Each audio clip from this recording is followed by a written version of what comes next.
Good morning बेटा, welcome to CR international school online classes. आज हम पढ़ रहे हैं 11वीं कक्षा से शब्दकोश का टॉपिक पढ़ रहे हैं। और शब्दकोश मैंने आपको कल जो वीडियो भेजा था, पहले वाला जो वीडियो है उसमें आप देखेंगे कि हमने सारी ये देखिए भाई शब्द कौन कौन से होते हैं शब्दकोश और कितनी तरह के होते हैं और कैसे हमें शब्दकोश में वर्ण ढूंढे जाते हैं। तो उससे पहले मैंने बताया था कि आप जब शब्दकोश में ढूंढेंगे शब्दों को तो आपको सबसे पहले जानकारी होनी चाहिए भाई स्वर कितने होते हैं, ठीक है, और कैसे वो सीक्वेंस में लगाए जाते हैं, और व्यंजन कितने होते हैं, व्यंजन भी क्या है, कैसे क्रम आएगा। यानी आपको पूरी जो है पहली कक्षा की तरह आपको सारे ए अनार क ख ग ह तक वो सारे संयुक्त वर्ण कौन से होते हैं, क्या उनकी सीक्वेंस है, 12 खड़ी कैसी होती है, इस सब की जानकारी होनी चाहिए। ये हमने कल वहां तक पढ़ लिया था, ठीक है। तो आज जो ये है टॉपिक हमारा, इसमें हम जानेंगे कि उनको कैसे कैसे लगाया जाता है और क्या क्या चीजें हो सकती हैं जब हम शब्दकोश में जब कोई भी शब्द ढूंढते हैं तो कैसे शुरुआत की जाए। तो चलते हैं टॉपिक पर। तो आपका टॉपिक है शब्दकोश, ठीक है। और यहाँ हमने पढ़ा था उस दिन कि वर्ण कितने होते हैं बेटा, 11 होते हैं, ठीक है। अब 11 में मैंने बताया था कि आप क्या करें, आप उसको ए, ठीक है, आ, ई, उ, री, ए, आई, ओ और आओ। ये टोटल आपके कितने हो गए, 11 वर्ड हो जाते हैं, ठीक है। अब मैंने आपको बताया था कि आप इनको आप ऐसे भी कर सकते हो, इनके जोड़े बना सकते हो, ठीक है, ऐसे कर सकते हो इनको। आप इनके जोड़े बना लोगे तो आपको क्या पता चल जाएगा, भाई इसका एक पार्ट तो आ गया लेकिन दूसरा और है, ठीक है। अब यहाँ पर हम क्या कर दें, नंबर 1 कर दें, इसको नंबर 2 पे कर दें, इसको नंबर 3 और ये नंबर 4 और ये नंबर 5 और ये नंबर 6, ठीक है। अब आपने देखा कि यहाँ पर जो डिजिट है वो 2 है, ये भी 2 है, ये भी 2 है, ये 1 है, ठीक है। तो आप इनको काउंट करते चले जाइए, टोटल जब आप गिनेंगे तो टोटल कितने हो जाएंगे, आपके 11 हो जाएंगे, ठीक है। अब 11 होने के बाद ये तो 11 हो गए, स्वर हो गए। हमें ये भी ध्यान रखना है कि ए के बाद क्या आता है, ठीक है, ई के बाद क्या आता है, ओ के बाद क्या आता है, री के बाद क्या आता है, तो ये हमें ध्यान रखना है। और साथ में अब चलते हैं हम व्यंजन पर, ठीक है। व्यंजन जो होते हैं वो 33 होते हैं, ठीक है। अब 33 में कहां तक, यहां पर हमने पढ़ा भाई कैसे है तक, ठीक है। अब कैसे है में क्या आ गया, अब नंबर यहां पर हम डालें तो यानी कैसे मैं तक, ठीक है। कैसे मैं तक हमारे कितने हो गए थे, 25, ठीक है। फिर उसमें हमने क्या जोड़ा, और हमने जोड़ा भाई य, र, ल और व, ठीक है। तो ये कितने हो गए, 4 और हो गए, ठीक है। फिर उसके बाद हमारा रह गया था तीसरे पे हमारा क्या था भाई, श, स और है, ठीक है। अब ये इतने पे। अब हम ये देख रहे हैं कि इसको अगर आप टोटल करेंगे तो ये कितने हो जाएंगे, 33 हो जाएंगे, ठीक है। तो आपने ये ध्यान रखना है कि कैसे है तक कौन कौन से वर्ण आएंगे। कैसे मैं तक में 25 हो गए हैं, ये जो होते हैं ये आपके अंतस्थ व्यंजन होते हैं, ये होते हैं जो आपके ऊष्म व्यंजन होते हैं। आपको पूरी पहली क्लास पढ़नी है, उसमें पता होना चाहिए स्वर कौन से और व्यंजन कौन से हैं। तो हमने अभी तक देखा भाई स्वर कितने हैं और व्यंजन कितने, यानी कि स्वर जो है हमारे 11 होते हैं और व्यंजन कितने होते हैं, 33, उसमें संयुक्त भी आ जाते हैं। अब इसके बाद आगे, अब आगे हम पढ़ेंगे नंबर 3 पर हमने पढ़ना है। 2 हमने क्लियर कर लिए हैं कि भाई 4 वर्ण और होते हैं, अक्षर, ग, त्र और श, ठीक है। ये भी हमने आपको पढ़ा था, ये जो वर्ण है वो किससे बन के बनेगा, ये किससे जुड़ के बनेगा और ये किससे जुड़ के बनेगा और ये किससे जुड़ के बनेगा, ठीक है। अब इसकी अगर मैं बात करूं नंबर 1 की, तो ये बनता है हमारा कै प्लस में श से, ठीक है। यानी क्या बन जाएगा, ये बन जाएगा, ठीक है। अब जो है ये हमारा बनता है जय प्लस में ये से, ये आपका ये बन गया, ठीक है। फिर जो तय है हमारा ये बनता है तय प्लस में रस, यानी कि तय, ठीक है। उसके बाद आपका आता है श, ये श प्लस में रे से इक्वल टू श। ठीक, इस तरह से ये हमारे सीक्वेंस इसमें जुड़ जाती है। अब चौथे नंबर पर हम देखें भाई अनुस्वार कौन से होते हैं, यानी जिन वर्णों पर बिंदी लगी होती है उन्हें आप क्या कहेंगे, अनुस्वार कहेंगे। ऐसे वर्ण जो सिर्फ क्या है आपके नाक से बोले जाते हैं। ठीक है, जैसे कंगन बोलते हो आप, ठीक है, आप बोलते हैं कंधा, कंधा, ठीक है, पंखा, यानी ये चीजें जो होती हैं वो अनुस्वार में आती हैं। अब अनुनासिक वर्ण कौन से होते हैं, अनुनासिक उन वर्णों पर लगता है जिनमें हमारी आवाज जो है नाक और मुख दोनों से आए, यानी नाक और मुख दोनों से आए तो वो क्या हो जाएगा आपका अनुनासिक हो जाएगा। और अनुस्वार क्या होगा, सिर्फ और सिर्फ केवल नाक से जो आवाज आए। ठीक है, अगर आप कोशिश करें तो आप नाक बंद करके देखेंगे तो वहां पर आपको क्लियर हो जाएगा कौन सा नाक से आ रहा है और कौन सा नाक को छोड़कर मुंह से भी बोलने की जरूरत है। ठीक है, उसके बाद आता है हमारा विसर्ग, यानी विसर्ग में भी कई बार हमने देखा होगा, हिंदी में जब हम पढ़ते हैं तो कई बार विसर्ग भी लगाया जाता है। तो इसका क्रम क्या होगा आपकी शब्दकोश के अनुसार। फिर हमारे पास आते हैं वर्ण में भी कुछ आगत वर्ण होते हैं। आगत का मतलब होता है बेटे ये जो वर्ण है ये हमारी भाषा से नहीं आई है, ये उर्दू, फारसी, ठीक है, कुछ अंग्रेजी शब्दों से हमने लिए हुए हैं, इसलिए हम इन्हें क्या कहते हैं, आगत वर्ण। आगत का मतलब है किसी दूसरी भाषा से आए हुए शब्द। तो ये जो होते हैं इनके नीचे बिंदी लगी होती है। ठीक है, अब आपने देखा होगा अपनी जो वर्णमाला है कै से जो आपके है तक हमने पढ़ी है उसमें जो ड बना हुआ है उसमें आपके नीचे बिंदी नहीं है, और आपने जो ढ बना हुआ है उसमें भी बिंदी नहीं है। फिर आपने देखा होगा कई बार आप लिखते हो भी आजादी, ठीक है, ज जो ज की जो साउंड है वो जीभ और दंत के साथ साथ कंपन भी पैदा करती है, इसलिए उसको आप ज बोलेंगे, जय नहीं बोलेंगे, उसे ज बोलेंगे। उसके बाद आपका आता है फ। आपने देखा होगा आप एक बार बोलते हो भाई फल और दूसरा शब्द बोलते हैं आप फौजी। ठीक है, जब आप फौजी जब बोलते हैं तो आपकी जीभ भी बंद के साथ साथ दांतों के जो हवा है वो दांतों के बीच में से निकलती है, फौजी। ठीक है, दबाव बनता है उसमें, तो इसलिए हम इसे क्या कहेंगे, आगत वर्ण जो हमारी अन्य भाषा से आए हुए हैं।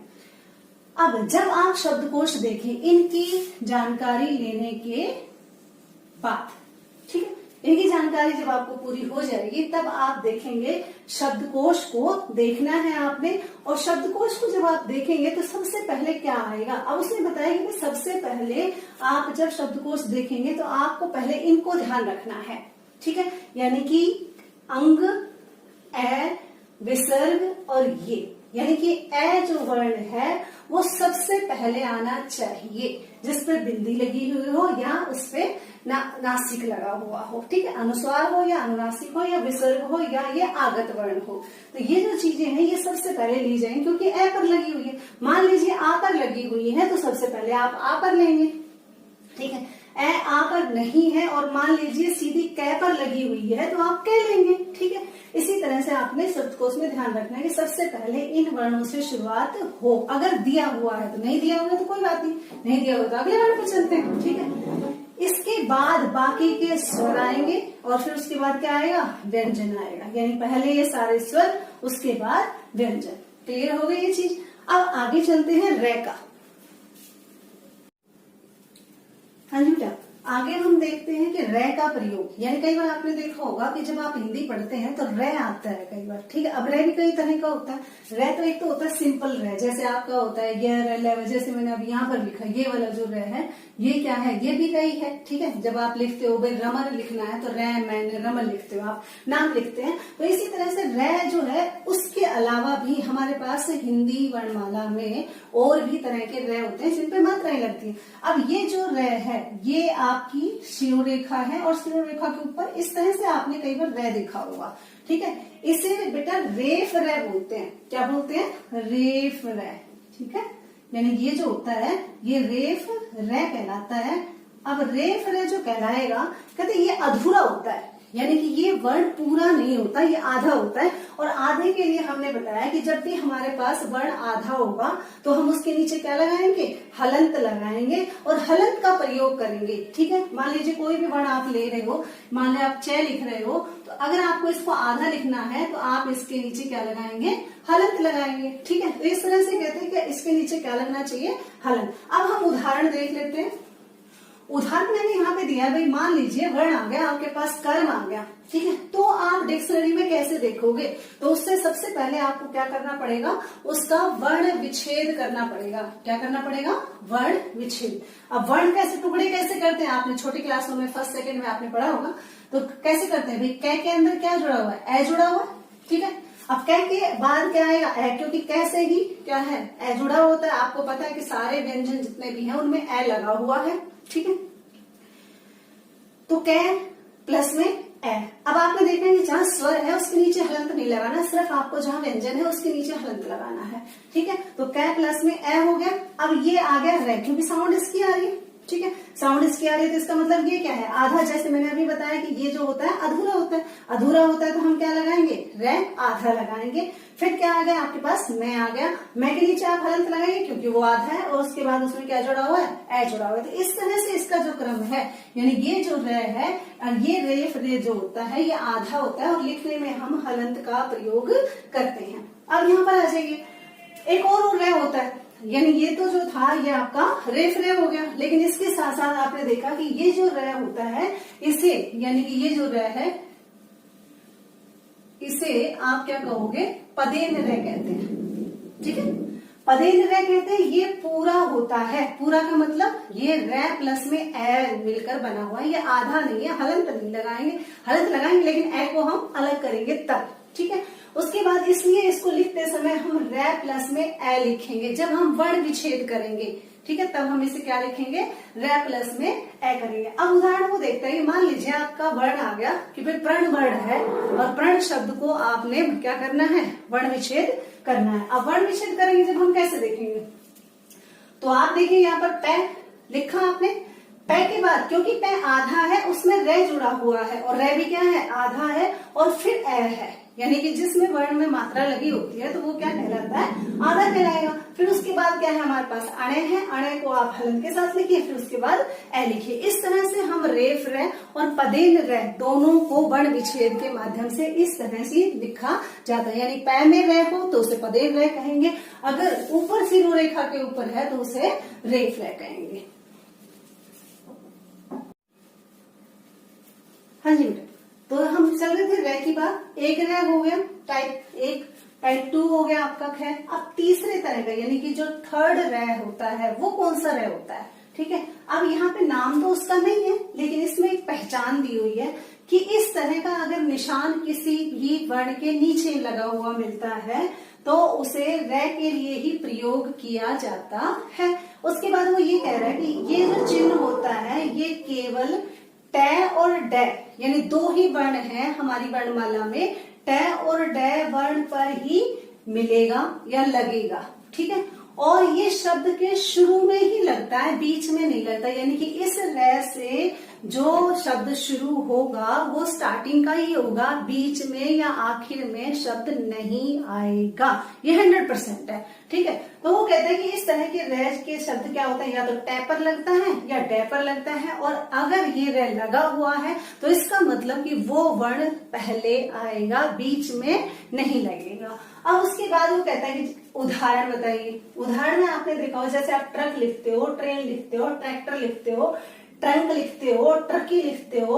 अब डे से कौन से शब्द हो सकते हैं? डे से आपका ड्रम हो सकता है, ड्रामा हो सकता है, ड्रैगन हो सकता है, ड्रोन हो सकता है। तो ये शब्द जो होते हैं हमारे टे और डे दोनों से मिलकर बनते हैं। अब मिलके बनने के बाद अब वो ये कहता है कि अब 8वां नियम हमारा चल रहा है, यानी हमने नियम 1, 2, 3, 4, 5, 6, 7, ठीक है। 7 के बाद हमारा 8वां नियम क्या कहता है? 8वां नियम ये कहता है कि यदि व्यंजन आधा है, यानी कोई वर्ण होता है कि आधा लिखा जाता है भाई, जैसे क्या, कौन, कैसे, ठीक है। तो कहते यदि व्यंजन आधा है हो तो सबसे अंत में लिखा जाएगा, यानी कि जो भी वर्ण होगा उसके सबसे आखिर में हम उसे लिखेंगे। अब बात मैडम समझ में नहीं आई, ठीक है, इसलिए आप शब्दकोश को एक नजर में देखिए। मान ली कोई भी शब्द आ गया तो आपने सीक्वेंस कैसे देखनी है? सीक्वेंस आपने इस तरह से देखनी है, ठीक है। शब्दकोश में वर्णों का क्रम इस प्रकार होगा, यानी कोई भी वर्ण आप उठा लीजिए, ठीक है, कोई भी, स्वर को छोड़ के वर्ण की बात कर रही हूं मैं, ठीक है। स्वर तो होते हैं, स्वर तो मात्राएं होती है, ठीक है, ए की मात्रा नहीं होती, बाकी सबकी मात्राएं होती हैं। तो कहते हैं शब्दकोश में वर्णों का क्रम हमारा जो होगा वो किस तरह से होना चाहिए। चलो देखते हैं।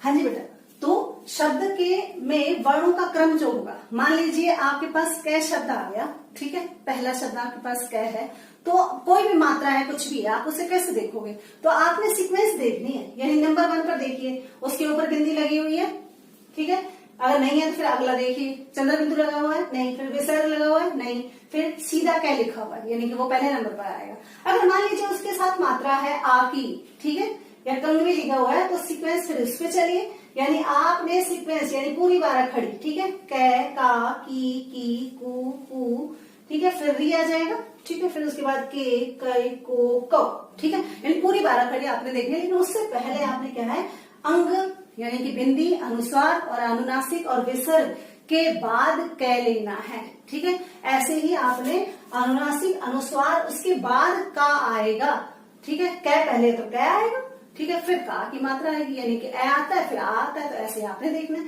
उसके बाद इस तरह से सीक्वेंस में चलते चले जाएंगे। फिर री का जहां स्थान आएगा, ठीक है, देखिए यहाँ पर ऊ के बाद क्या आया हुआ है, री आया हुआ, तो यहाँ पर भी ऊ के बाद आपने क्या लिखना है, री लिखना है। अगर के के अंदर री लगा हुआ है तो ठीक है, उसके बाद के, कई, को, कौ, कम। अब लास्ट जो पॉइंट है हमने अभी जिक्र किया था, क्या कि भाई यदि व्यंजन आधा है तो वो सबसे अंत में लिखा जाएगा, यानी कि क यहाँ पूरा था, ठीक है। अब मान लीजिए क आधा आ रहा है, क्वेश्चन आ रहा है भाई क्या शब्द है, तो बेटा क्या जो होता है वो सबसे आखिर में लिखा जाता है।